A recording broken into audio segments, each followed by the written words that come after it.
Coming to you from the middle of the country, a new voice in politics, a show that is breaking away from the two-party system. In the Middle, with your host, Justin Staten. Good Wednesday morning, everybody, my wonderful fellow Americans. Welcome to the show. Did you guys realize that as of this morning, if you are a U.S. taxpayer, your share of the federal debt is $246,867. Probably didn't realize that. Thank you, government. So I tracked the federal debt clock, if you will, and it's a pretty cool thing to watch. It just keeps going up at like a tremendous pace. You guys can also check it out at usdebtclock.org. I usually do check it every morning because I want to see what my share of the federal debt has gotten to. And as of today, it's $246,867. So if you are a taxpayer, meaning you have to file a tax form every year, 1040, and you pay tax, your share is $246,867. A little additional tidbit of information. If you didn't know, not everybody in America pays tax. So that's only roughly about 50% of the population. So yeah, I just thought that'd be an interesting tidbit for you guys to know. I check it every morning and it always blows my mind. We're also at $31 trillion of debt. Now, I believe we can still pull out of that. It will be a tall order and we're going to have to start making some serious changes now. But it's a lot of debt, and it could end up becoming a severe problem for us. Also, thank you guys. The results are in. The feedback has been wonderful. Thank you for sharing the show and providing some feedback. It means the world to me. I take that feedback seriously, and it will only make the show better. Some of the feedback that you guys gave, I'd like to share real quick. I think it was really good. One, be more specific about what the show is about. I think that's good feedback, and I agree. So somebody also mentioned having guests on from all political perspectives. So let's start with the first one. Be more specific about what the show is about. So this show is trying to break down the extreme political ideations or ideologues. I think what's happened is, I believe there's a uniparty in Washington, D.C. I know we have a Democrat Party and a Republican Party, but I believe it's just one uniparty, one elitist class that really has no interest in fixing problems for America, and there's so much proof of that. $31 trillion of debt, that's a lot of proof.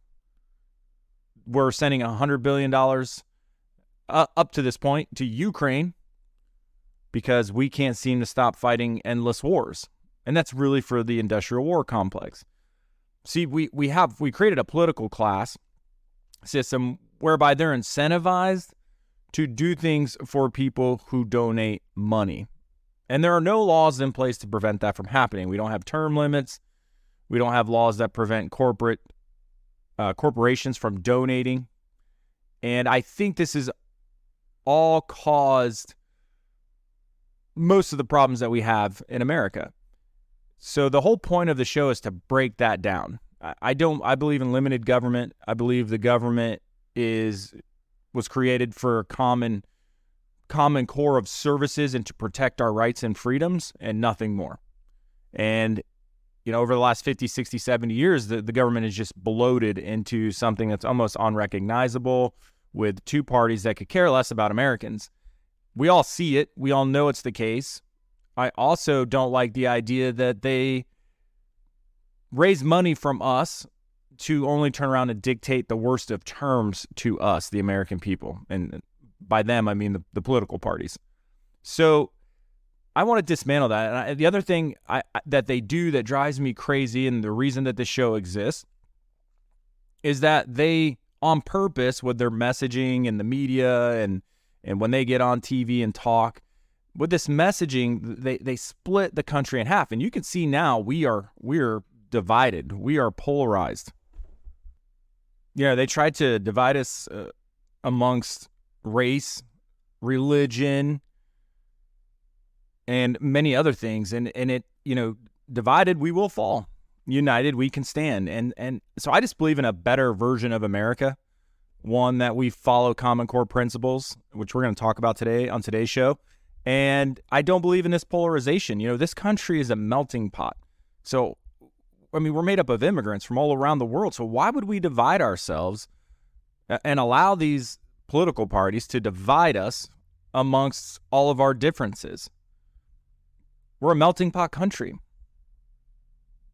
What makes us unique and what makes us great is that we're all different and that we all bring different perspectives to the table.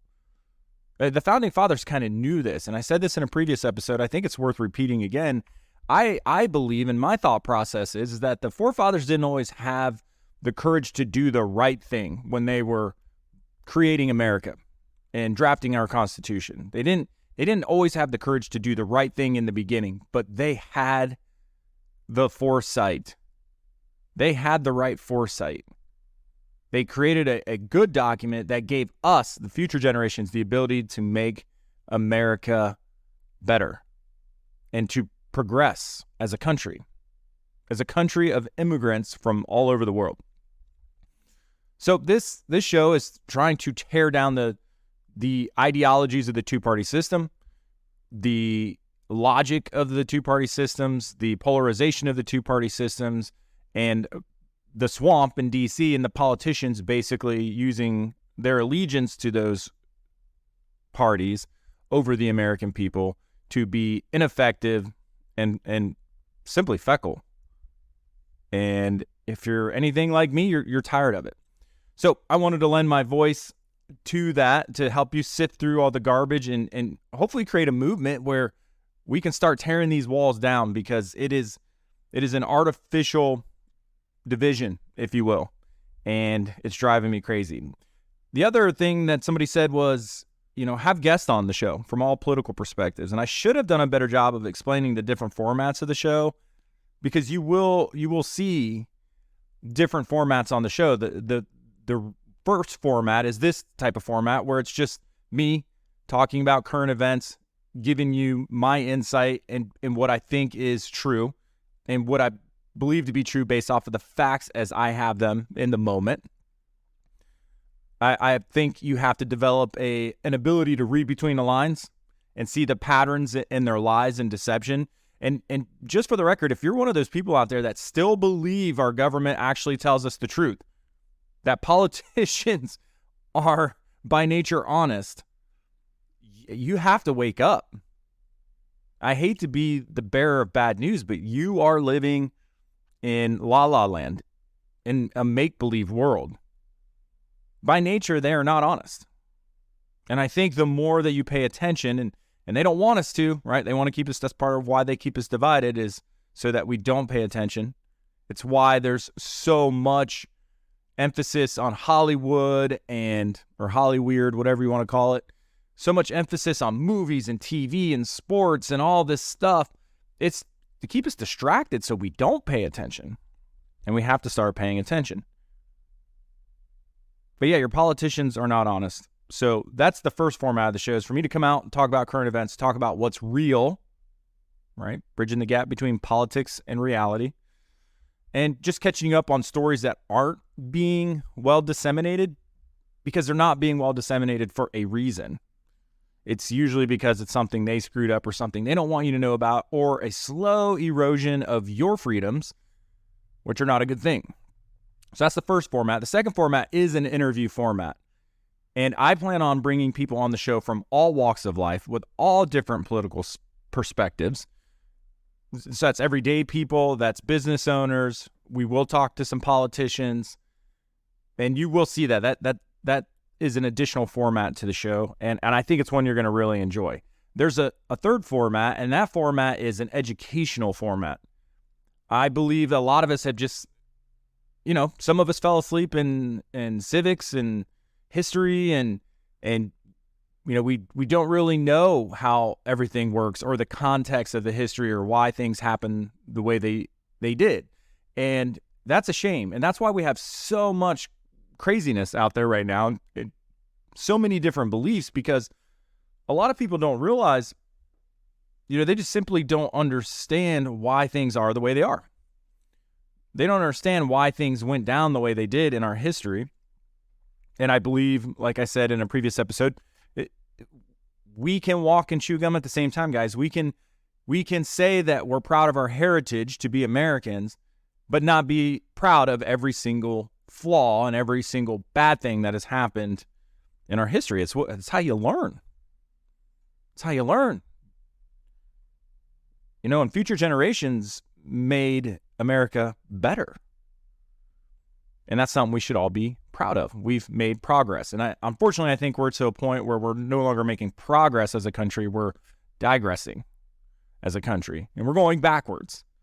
And I really hate that. So the other piece of the show will be education, where we're going to talk about things like the Constitution and the Federalist Papers and all the debate that went around actually making America. And a lot of people don't even understand or know that, for example, a lot of the founding fathers wanted to abolish slavery in the Constitution. And a lot of people, you'll hear them say, well, America was founded on racist principles. No, America was founded on freedom principles. And there is a difference. Because if you read the Declaration of Independence, if you read the Constitution, America was founded with freedom principles, freedom for all. That's why I say often, the founding fathers didn't have the courage to do the right thing because they were faced with a difficult decision. Blow up this brand new experiment, this brand new idea before it even gets started, or abolish slavery. I think they should have rolled the dice and abolished slavery when they founded the country. They chose a different direction, but they gave us the ability to change it, and we did. And so that educational piece is so important. So those will be separate episodes, and you'll be able to see wherever you're watching or listening to these episodes, I will designate them differently. So the regular episodes will just be an episode followed by the number. If it's an interview, it'll be, the episode number, but it'll say interview with, and then you'll know it's an interview show. And then the educational piece will be episode followed by EDU, and then the title of that episode for the educational piece. So great feedback, guys. I really appreciate it, and please keep it coming. I really want to get this show out there, and I want it to be good, and I want it to be worth your time, and I want it to bring value to you. So please keep giving me feedback so I know what the best value proposition is for you. So let's kind of get going on with the show. So, I am going to talk a little bit about, I talked about it in the opening, but extreme political ideologies and why they impede progress in America. Also, have you heard of a congressman named Thomas Massies? Probably not, but you should have, because we need more representatives like Thomas Massies. And I love the bill that he just presented to Congress. It's kind of savage, and we need more representatives like this that will take big swings like Thomas Massies is in Congress. And if I can get him on the show, I will. I've mentioned before, like, he was one of those congressmen that you don't hear much about. He doesn't get good committee assignments and so on and so forth. There's a reason for it. That's because he doesn't play the game. He doesn't play the political party game. Also got an update on the journalist arrested trying to exercise his First Amendment right. Mike DeWine actually has an opinion on what should happen next. Yeah, I said on yesterday's show, I think Mike DeWine, if he's serious about the fact that this journalist's First Amendment rights were violated, which they were, and I hope you guys saw the video, then these police officers, sheriff's deputies, whatever, state troopers should not have a job. They should not be patrolling. They should not be enforcing the law. So I'm going to let you know what Mike DeWine's idea of what should happen next. Also, we're going to have a little update on East Palestine, Ohio, and the environmental disaster that's going on up there. Pete Buttigieg finally said something. He put out a tweet, which, great. I'm glad he showed up. But what still drives me crazy is the slow to no response. I mean, where's Joe Biden at right now? Has anybody even heard from him since the State of the Union? I think he went out on one trip, and that's been about it. And he's been pretty quiet about this. Hasn't addressed the nation on the East Palestine environmental disaster. And guys, it is probably one of the worst environmental disasters that we have seen in a very long time, and it could end up being one of the worst in U.S. history. We don't know, because we don't know how widespread this is going to go, but we've gotten zero response from the president. We've gotten zero briefings really from the White House, from FEMA. That's it. The federal government has been pretty quiet. I say Mike DeWine has done a fairly good job of keeping the people in Ohio up to date on what's going on. And for that, I appreciate it. And I have a lot of differences and opinions of Mike DeWine, which I'll save for future episodes. But at least he's keeping the citizens of Ohio informed. So that's what we're going to talk about on today's show. But first, guys, share the show. Please, you did yesterday, and it really made a difference, and I appreciate it. So if this show makes you think, makes you laugh, you learn something new, makes you cry, get you fired up, get you mad, even if you don't agree with me and want to make that known, please, share the show and leave comments, feedback, review. It will only make the show better. So I would greatly appreciate it. So let's get on with it. Extreme political ideology 100% impedes progress in America. And that is a lot of the genesis for the show and why I get up bright and early every morning and record this and try to bring it to you, because I think it has to stop, and we've got to make a change, and we've got to do better, and I believe we can do better. Extreme political ideology is the enemy of progress, guys. And we should not make it a part of our individual identity. And I think that is the biggest issue right now with political ideologies, at least the extreme ones, right? We all have political thoughts and ideas. I'm specifically referring to the extreme ones. And so what makes it extreme? In my estimation, what makes it extreme and what makes it dangerous and impedes progress is when somebody's political ideas become a part of their personal identity. And we shouldn't do that. You have to be very careful about what you make as your personal identity, because things as humans, things that we make as our personal identity, right, it's who we are things that we will literally fight for, die for, kill for. And I think it's okay to have ideologies or beliefs that you're willing to die for and fight for. I mean, I think that's necessary to have a strong country. But it's the extreme ends of the political spectrum where it gets super dangerous, because when you have principles, right, like we've talked about on the show, and we're going to talk about again here in a second, when you have principles to follow that are, principles that everyone in the country that has this common goal of having freedom can share, and you'll die for those principles, that's good, but it doesn't put you on the opposite end of the political spectrum to the point where you won't compromise. And that's the problem that we see in America today, is the extreme ends of these political ideologies, the far right and the far left, have no compromise. And I think that's where it gets dangerous, is when it's a part of your identity, you're not willing to compromise. That's when bad stuff happens. It's not good. And I think that's where we're at in America today. And it's unfortunate. And I think our political system in Washington, D.C. is the heavy hand in creating this. And we can make the difference. We got to come away from the fringe, from the edges, guys. Because when you make a far right or far left ideology part of your identity, not only are you willing to be dangerous over it, meaning you're willing to fight for it and die for it, but you're also not willing to compromise. So your only two options when you're not willing to compromise is to fight for it or die for it.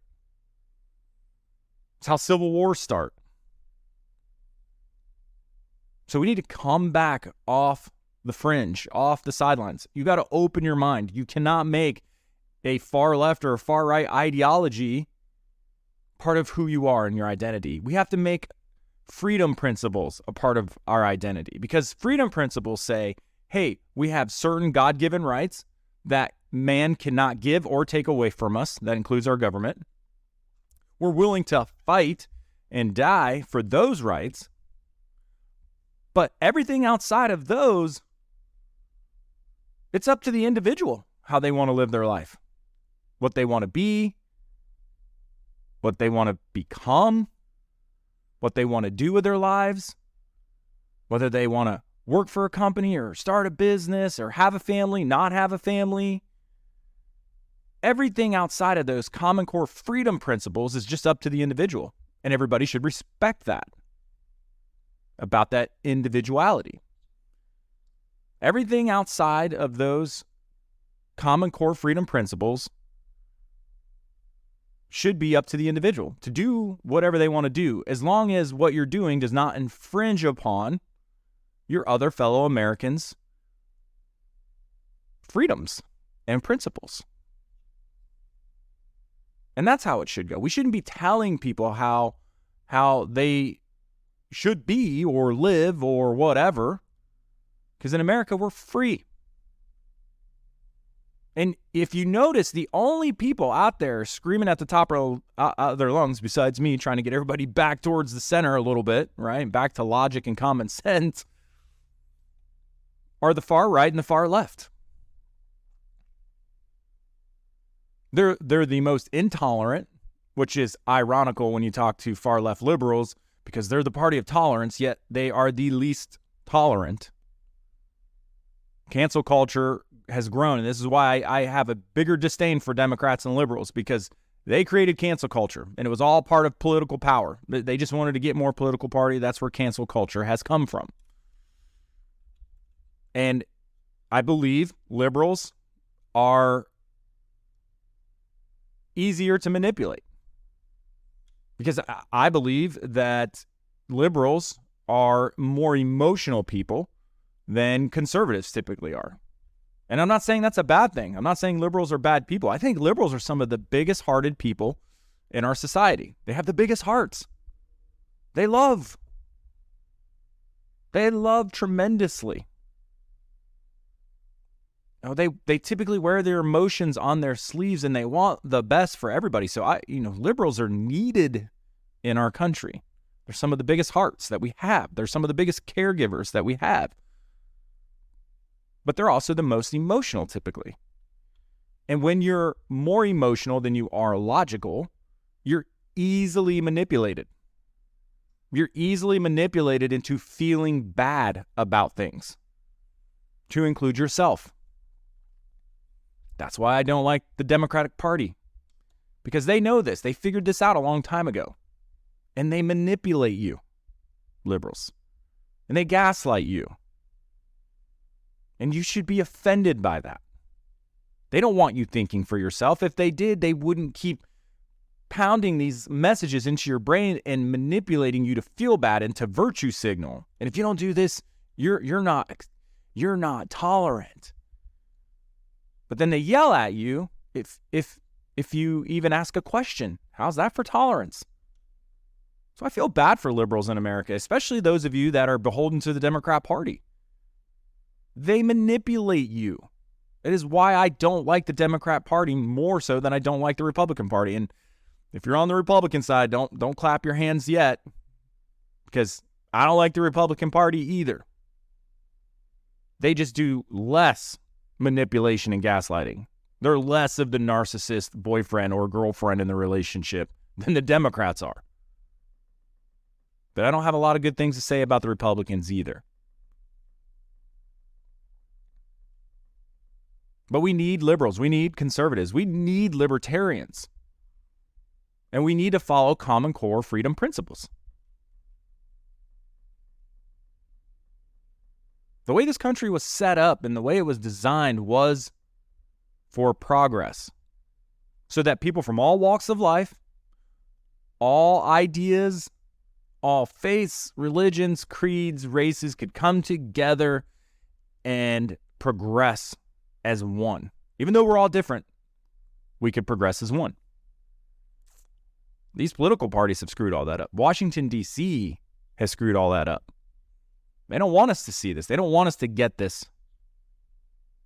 Because if we do, they lose power, they lose money, and they don't want that. So, guys, we got to come off the edge of these political extremes and these political ideologies. Because when we're out there, progress stops. We become rigid and closed-minded. We end up divided and polarized, where progress becomes quite literally impossible. And that is where we are today. And that is what we need to fix. So, what are those common core principles? Well, that we can follow instead of following the extreme political ideologies. Well, there's some good news there because we're lucky. We're lucky because we have a set of really good guiding principles. They're called our civil rights. The rights given to us by our Creator. Again, whoever your Creator is, these rights were given to you by your Creator. And guess what? They're described and protected in the Constitution of the United States. They're already there for us. These are the common core freedom principles that we all need to be willing to live for, fight for, die for, and uphold, and hold everybody accountable to these principles. So real quick, I just want to go over these. I don't know the last time you heard these, but I just think it's important to talk about. I think it's very important to be reminded of what these are, because I think we do lose sight of them. So I'm going to go through them quickly. There will be an educational piece coming up where I'll dive more deep into each one. But for those of you that aren't aware, our amendments, the first 10 roughly, are our basic civil rights, our fundamental rights as Americans, our common core freedom principles. And so I want to go over these. Amendment 1. Amendment 1 says Congress shall make no law respecting an establishment of religion or prohibiting the free exercise thereof. So the government can't have a religion, and it cannot prevent you, me, or anyone else from exercising their religion in any way we see fit. Or abridging the freedom of speech. We talked about that in a previous episode. Or of the press. The press needs to get better because they're not asking tough questions anymore. Or the right of the people to peaceably to assemble and to petition the government for a redress of grievances. That's important. And on the educational episode, we're gonna dive in there. So altogether, Congress shall make no law respecting an establishment of religion or prohibiting the free exercise thereof, or abridging the freedom of speech or of the press, or the right of the people to peaceably assemble and to petition the government for a redress of grievances. Amendment number 2, a well-regulated militia being necessary to the security of a free state, comma, the right of the people to keep and bear arms shall not be infringed. So, for those of you on the gun argument, I know there are bad people out there. I know there have been mass shootings. They are horrible every single time. But what we have to understand in the reality of the situation, there's reality, guys, and then there's politics, and then there's political ideations, extreme ideations. There's reality. It's horrible. But we don't have a gun problem in America. We have a moral problem in America. We have a people problem. We have a right to keep and bear arms, and that right shall not be infringed. And they weren't talking about hunting. The Founding Fathers, and I won't spend too much time on this because there will be a whole episode on this educational piece. But let me just tell you, the Founding Fathers were not talking about hunting.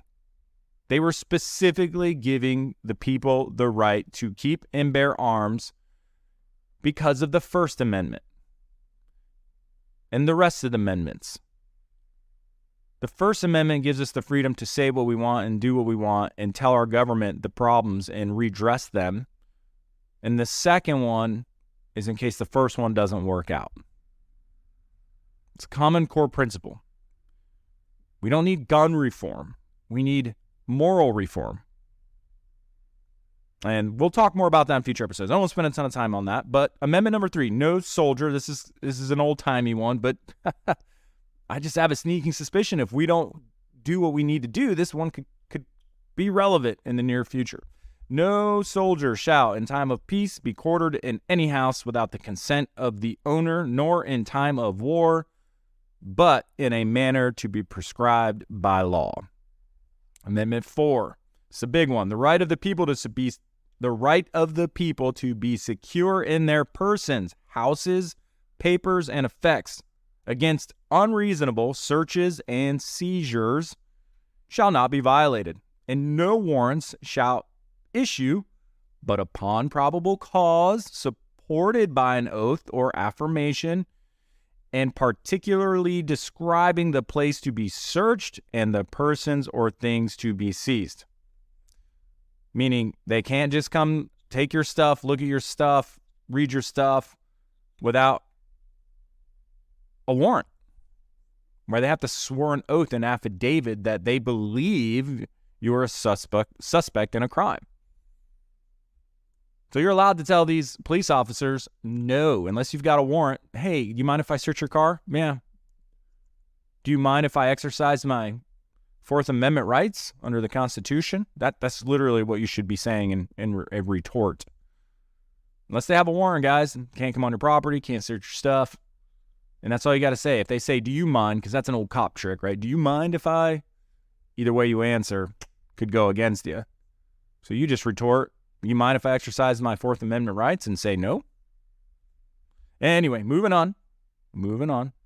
Amendment number 5. No person shall be held to answer for a capital or otherwise infamous crime unless on a presentment or indictment of a grand jury, except in cases arising in the land or naval forces or in the militia when in actual service in time of war or public danger. Nor shall any person be subject for the same offense to be twice put in jeopardy of life or limb. That's the double jeopardy clause. Nor shall they be compelled in any criminal case to be a witness against themselves, nor be deprived of, and this is important, nor be deprived of life, liberty, or property without due process of law, nor shall private property be taken for public use without just compensation. Amendment number 6. In all criminal prosecutions, the accused shall enjoy the right to a speedy trial, speedy and public trial, by an impartial jury of the state and district wherein the crime shall have been committed, which district shall have been previously ascertained by law, and to be informed of the nature and cause of the accusation, to be confronted with the witnesses against him, to have compulsory process for obtaining witnesses in his favor, and to have the assistance of counsel for his defense. So everybody has a right to defense. Everybody has a right to confront their accusers. Everybody has the right to have their own witnesses, etc., etc. Amendment number 7, I like this one. In suits of common law where the value in controversy shall exceed $20, the right of trial by jury shall be preserved, and no fact tried by a jury shall be otherwise re-examined in any court of the United States than according to the rules of common law. I like that one, simply because it still says $20. That was a big sum of money back then, but it's a very prevalent and relevant law today. All right, where were we? So that was 7. Let's go to 8. Exercise bail shall not be required. If I could read this morning, guys. Excessive bail shall not be required, nor excessive fines imposed, nor cruel and unusual punishments inflicted. Amendment 9. The enumeration in the Constitution of certain rights shall not be construed to deny or disparage others retained by the people. So let me read that one more time. The enumeration in the Constitution of certain rights, meaning, hey, because we've listed out these certain rights and numbered them, right, and gave them an order, that does not mean and should not be construed to deny or disparage others, meaning other rights, retained by the people.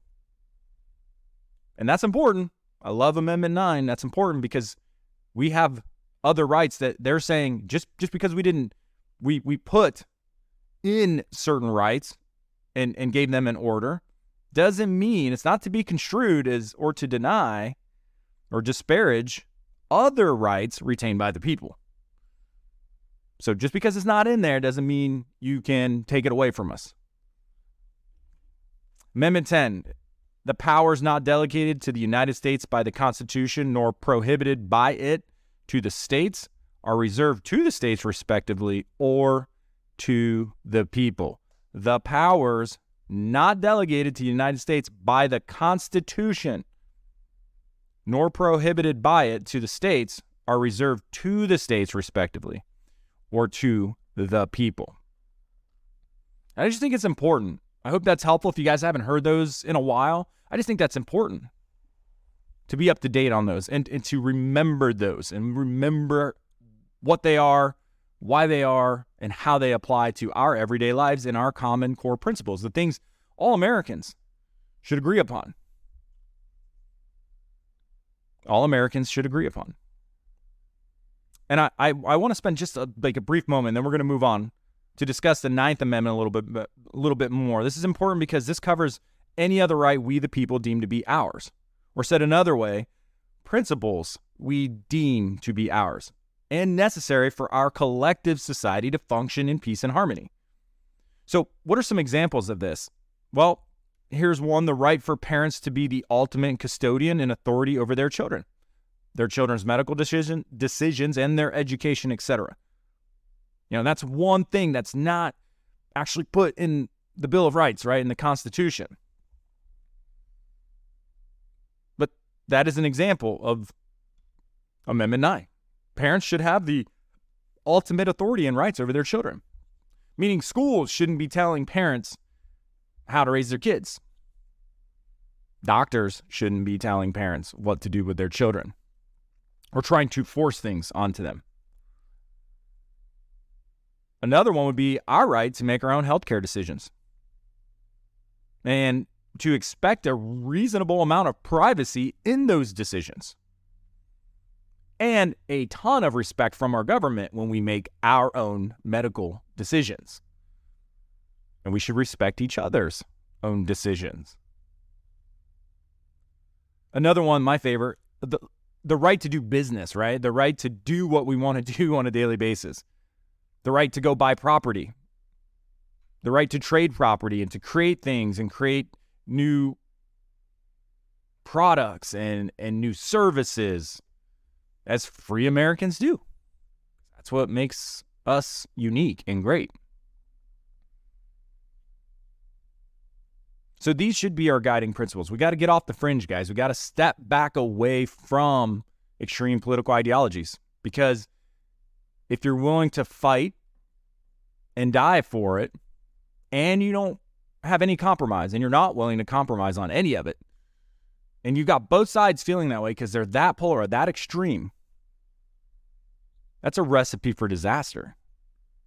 And we don't have to go that far. So before I move on to talk about Congressman Thomas Massies, I just want to put it out there. Hey, if you're a liberal Democrat on the far left, come off the edge. Open your mind. Number one, see that your party lies to you. They're the worst about it. They manipulate you. They gaslight you. And if you open your mind and you pay attention, you're going to see it, and it's going to frustrate you, and it's okay. We will welcome you with open arms. Even if you called us names and said we were intolerant and bigots and racists, and because that's the words of the left and the liberals, right? True fascism. We'll welcome you with open arms. We need good liberals in America. So I ask you, please open your mind a little bit. Conservatives, far-right conservatives, I'm asking you the same thing. We understand that you have values, and those are good. We understand that you typically have strong religious and Christian values, and that's good too. That's okay. But you can't be Miss Judgy Judgerson over there on the right. And we need good conservatives in America. But we need you to come off the fringe. We need you to see that your party also doesn't lie as much as the Democrats. I'll give you that. they do lie. They lie. They lie too. I think they do it in lesser amounts, which, they didn't set the bar super high. But your party is not honest either. Your party's all about business. It's a uniparty in Washington, D.C., and you have to wake up also and see that. You have to remember that in America, we're free. If somebody wants to marry somebody of the same sex, they have that right to do so. Why? Because of the common core freedom principles I just talked about. We get everything listed in there, plus every other individual freedom, as long as it doesn't impose on somebody else's freedom. So if somebody wants to marry somebody of the same sex, they can. It's their business. It's their freedom to do so. If somebody was born a man but wants to be a woman, they can, as long as that doesn't infringe on anybody else's rights. And I do have a problem with men, biological men in women's sports, because, gosh, the feminist movement was for nothing if we allow that. It's unfair, and unfair we should point out when it's completely unfair. We should point it out. Outside of that, and again, that's an infringement, right? That's an infringement on somebody else's liberties and individuality, but as a collective. But if a man wants to be a woman or a woman wants to be a man, that's their right to do so. So people on the right, get over it.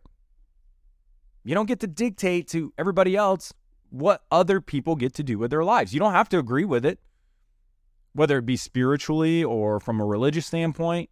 You don't have to agree with it. But it's America. We have the right to do what we want. So I'm putting a general call out. If you're on the far left or far right, come over to the middle a little bit. Come over with us, we the middle. Let's start making this country better. Let's start progressing economically and educationally. Let's start making a difference. Stop fighting and bickering.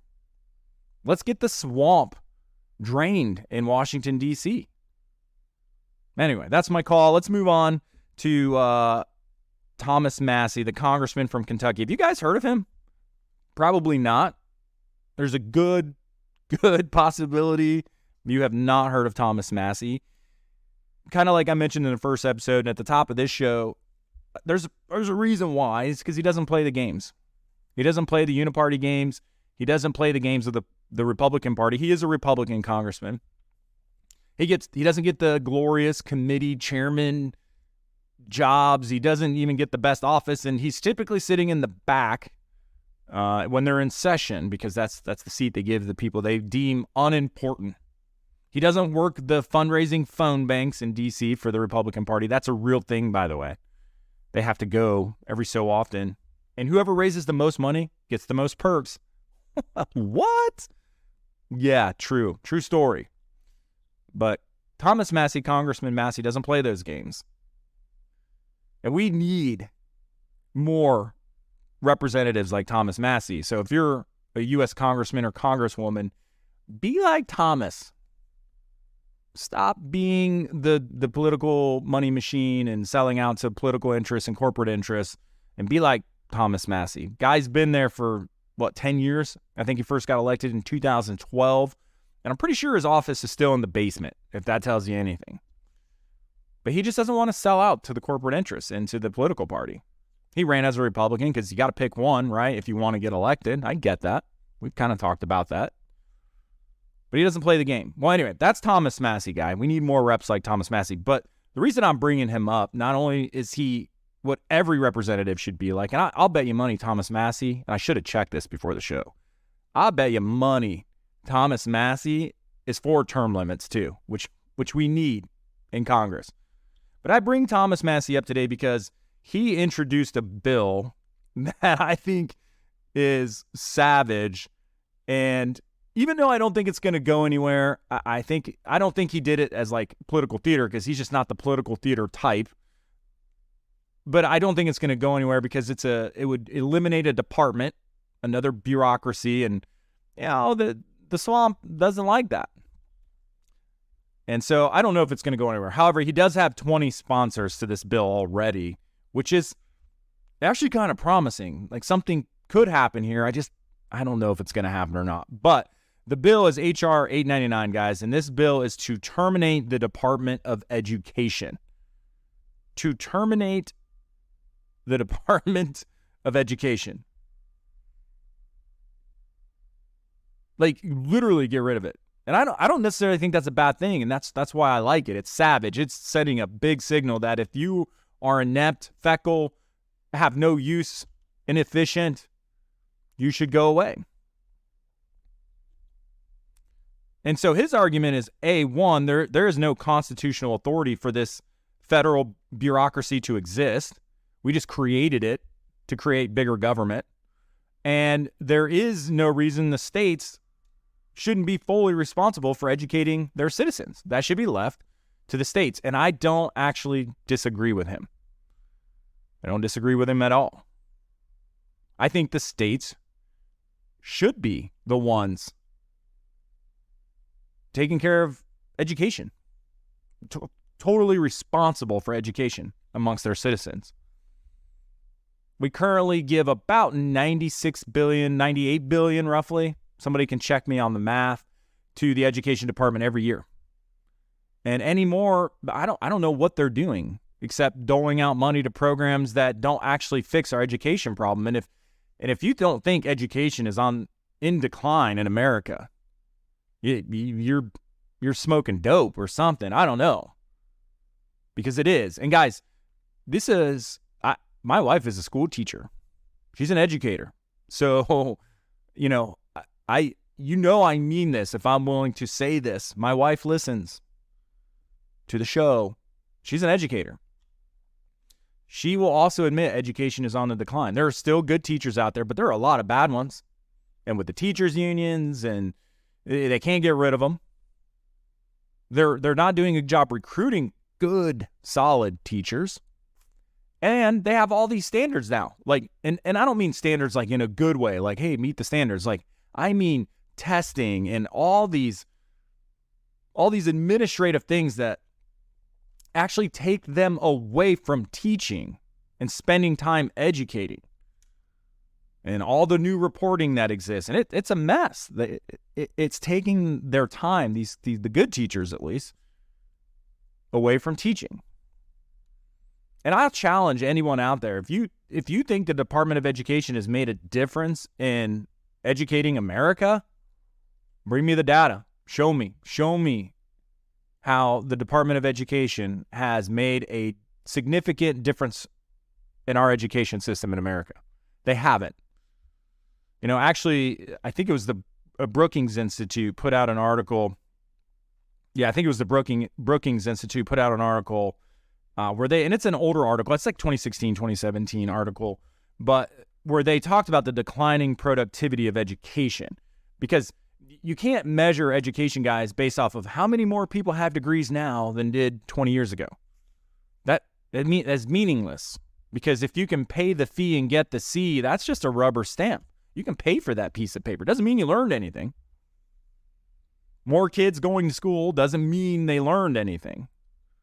And those are typically the stats that we see out there. Those are irrelevant stats. Because what needs to be measured is how much more do people know now from an educational standpoint than they did X amount of years ago, whether that be 10 years ago, 20 years ago, 30 years, 40, 50 years ago. That's how you measure productivity of education. Is it productive? And Brookings, they put out an article, Jonathan Rothwell put out an article basically spelling out and kind of framing in a very easy to read and understand way the decline of productivity. And I'll go into that a little bit and kind of share some of it with you. And one of the things that he says in this article is education costs have soared. So college tuition net of subsidies is 11.1 times higher in 2015 than in 1980. And again, this is a somewhat older article. When I was kind of looking at all the research, this one just fascinated me because, one, the data hasn't changed much since 2016, guys. Hate to be the bearer of bad news. It has not shifted in a positive direction since then. And it's eerie because some of the things written in here. It sounds like it's present day still, but I do know that the data has not shifted, guys. We have not gotten marginally better in the last 5 years, 4 years. Even under Trump, our education systems didn't get marginally better in the last 4 to 5 years. So we should be thinking about getting rid of things that don't work, and the Department of Education is one of those. But he said college tuition net of subsidies is 11.1 times higher in 2015 than in 1980, dramatically higher than the 2.5 increase in overall personal consumption over the period. For private education from pre-K through secondary, prices are 8.5 times higher now than in 1980. For public schools, the rise is lower, 4.7 from 1980 to 2013, but still far above general inflation. So what he's talking about there is educational costs have soared. So the costs to educate have soared. So he's saying we're basically paying more, but learning has stagnated. So even though we're paying more and we're spending more to educate, learning has stagnated. For the nation's 17-year-olds, there have been no gains in literacy since the National Assessment of Educational Progress began in 1971. Performance is somewhat better on math, but there has been no progress on math since 1990. The long-term stagnation cannot be attributed to racial or ethnic differences in the U.S. population. Literacy scores for white students peaked in 1975. In math, scores peaked in the early 1990s. And the point he's trying to make here is because what a lot of people say was, well, there's still, there's still this racial or ethnic divide or difference in education. And I won't disagree that there are predominantly poorer areas with minorities. We all know that. It's not a secret. And yes, they are disadvantaged because of how most schools are funded with property tax values. I'm not going to argue that point. This is productivity and learning across the board is what we're talking about here. And he's already shown how even though the price of educating has gone up and the costs have gone up, learning has not. The amount that is learned or how much people know has actually not proportionally gone up to the amount of spending. And it can't be attributed to racial or ethnic differences because, and he just specifically points out white students, because what he's trying to say there is, see, look, if it was a proportional thing where like it was, well, black kids are very low or, Hispanic kids are very low or Chinese kids are more than likely the highest. But what he's trying to say is it's not about that. It's not like this economical or racial or ethnic difference, guys. He's saying even the white kids peaked in 1975 in literacy and in math, the early 1900s. And he points out some other interesting things in here as well. So he's talking about international literacy and numeracy data. And he says, assessment of adult skills confirms a very troubling picture when it comes to literacy and numeracy data. The numeracy and literacy skills, I'll get it right, guys, I promise. Literacy skills of those born since 1980 are no more developed than for those born between 1968 and 1977.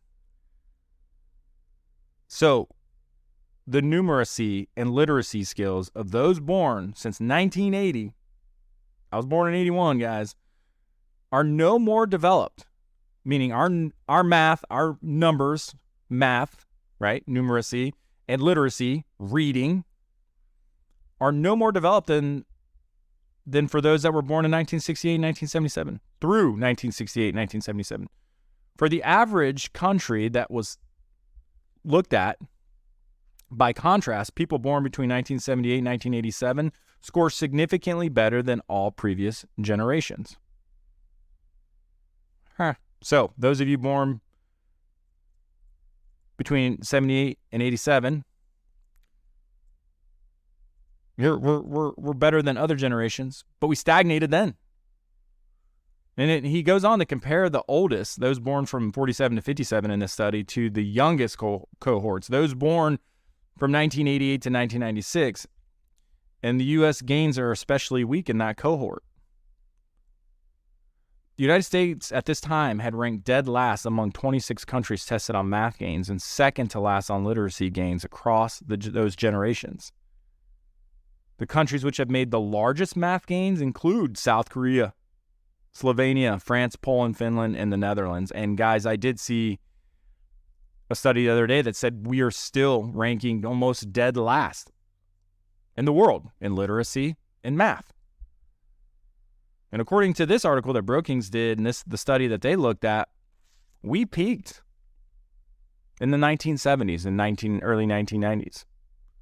They go on to say, what's the source of this educational failure? Well, they surmise that for higher education, a major factor driving up costs has been a growth in the number of highly paid non-teaching professionals.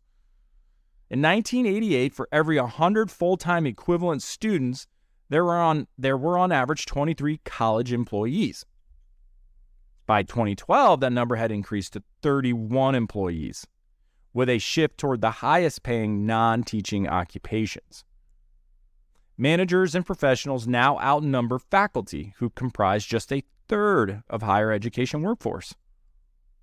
They've got a lot of administrators, less teachers. Spending more money on administrators than teachers. And then they go on to say, to a large extent, rising costs have been absorbed by increased student borrowing, subsidized by the federal government and supplemented through grant aid. Unfortunately, as my report shows, federal loans have increasingly gone to the worst performing colleges from the perspective of default rates, which, guys, the Department of Education has a say in this stuff. Performing colleges from the perspective of default rates, which is consistent with Brookings research showing the rising prevalence of for-profit colleges as aid recipients.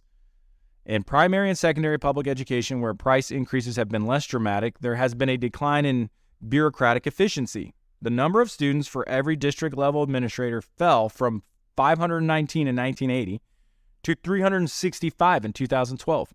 Principals and assistant principals managed 382 students in 1980, but only 294 in 2012. An even bigger problem, perhaps, is that teaching itself has become increasingly unattractive. Salaries for teachers start low relative to the education that they require and never get particularly competitive.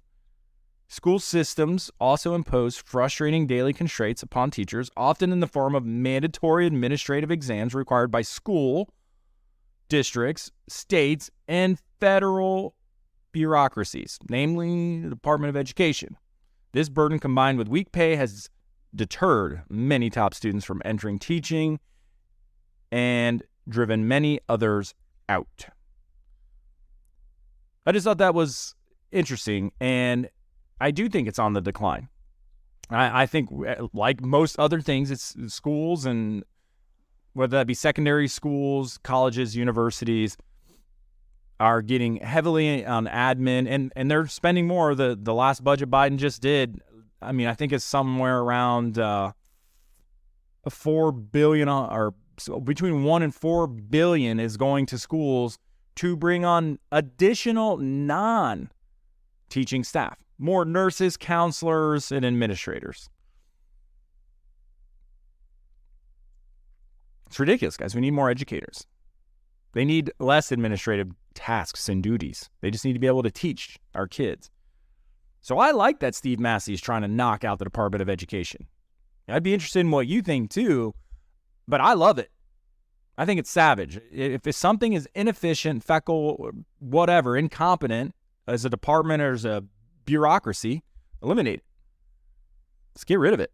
If it doesn't work, let's get rid of it. I hope I can get Congressman Massey on the show at some point. That would be awesome. I think it'd be good for you guys to hear how much he really does not care for party politics. And so I'll work on that and see if I can get him on here. But go ahead, knock down the Department of Education. I will not lose an ounce of sleep over that. So to finish up the show, guys, I just wanted to give you a quick update on this reporter. I made a pretty bold statement that on this reporter up in East Palestine for Newsmax that got arrested for exercising his First Amendment rights and I had a pretty bold stance on that yesterday. I stand by my stance that these individuals should be fired. And I made the comment that if Mike DeWine was serious, because he said, to his credit, he said, no, that's wrong. What happened was wrong, should have never happened. Well, he was asked about that in a press conference yesterday, I believe, or the day before. I don't know the exact date of the press conference, but he was asked about it. Like, hey, what do you think should happen next? And I'm going to play that for you. I think it's obvious that nothing is going to happen to the police officers, sheriff's deputies, and state troopers, and the general who thought he could tell a civilian journalist what to do. Crazy. I don't think anything's going to happen to him. So I'm going to play that for you and just, I don't know, let you listen. Take a listen. That you were not necessarily looking at any sort of action regarding the adjutant general and the reporter who was arrested. Is there going to be anything after this? Well, as you know, this matter is turned over by the local county prosecutor to the attorney general. I remain, I have the same opinion I had the first day, and that is that I would hope that charges would be dropped. I think that would be the best thing. Whatever happened after the general walked away, the reality is that the reporter should not have been stopped, period. So it shouldn't even started that way. And I understand, people may have different feelings about what happened afterwards, but the initial stop, the initial confrontation, or the initial contact never should have occurred. So taking that into consideration, it seems to me that everyone would be better off if we just, if the Attorney General could see fit not to proceed with any kind of prosecution. Have you talked to the Adjutant General about the initial confrontation? Yes. Yes. Look, I think the general, regrets that. I explained to him, how press conferences work, and that frankly that sometimes during a live press conference, someone will be reporting directly. Someone could be right now standing back there and reporting if they wanted to. And that's they have the right. They have the right to deliver the news however they want to deliver the news. So yes, we've had a conversation, and he regrets the whole situation. So yeah, so there you have it. Everyone would be better off if the Attorney General could just see fit to drop the charges. Let's make it go away. Basically, the translation there is no, nothing's going to happen to the general.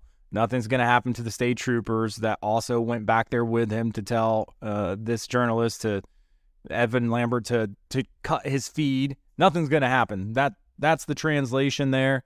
And Evan Lambert, I hope you sue them. If they're not going to take administrative action on these police officers for literally violating your rights, you've at least got a good civil rights case against them. And I think it's open and shut. So that's the word from Governor DeWine. Nothing. There will be no recourse. But they feel bad. They feel really, and they should. Like, I'm sorry, not sorry. You should feel bad. You had no right to do what you did.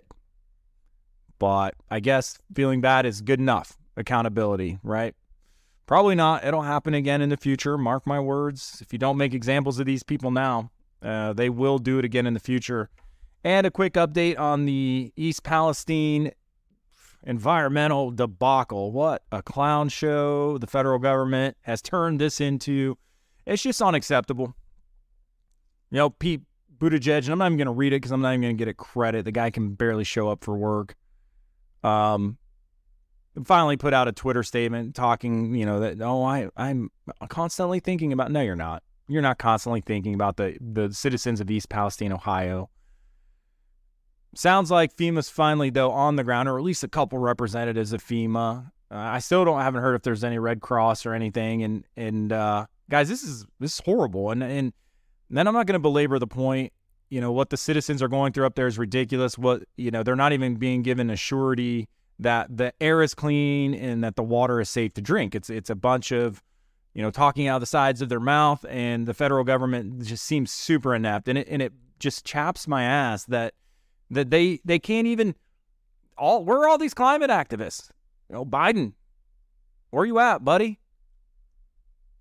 Where are all these people? AOC, where you at? It just goes to show they're full of crap, guys. They don't care about the environment. They care about you buying solar panels and wind turbines and putting solar panel farms up, because that's their special interest. That's where they make the money. You need any more proof than having how many environmental disasters have we had in just the last week with simply train car derailments? Just there. Not to mention the whales. There was another one yesterday, washed up on shore in the Northeast. Not to mention the whales dying in the hundreds on the East Coast right now, where they're trying to build wind turbine farms out in the ocean. Just train car derailments. 4? I think 2 of which citizens had to be evacuated. I mean, I got a lot of questions about why we have so many train derailments. I mean, didn't Joe Biden just say in the State of the Union, make a comment about the billions of dollars they're spending on infrastructure? Where's the money going, Joe? Well, we're going to tell you guys where the money's going. I'm trying to put all the details together so I can tell you specifically where all the money's going, but it's not going to infrastructure, clearly. Otherwise, we wouldn't have all these train derailments. So just really disappointed, and I just think it shows how hypocritical everybody is. But guys, I am out of time, and I've got to run. Got to get moving on with my day. I hope you have a wonderful day. And please, again, share the show. Leave me some feedback and some reviews. It's really helpful. It will make the show better, and it'll help other people find the show. So leave me some comments. Tell me what you like, what you don't like, and I'll keep making it better. So I will be back with you guys tomorrow morning. And until then, have a great American day.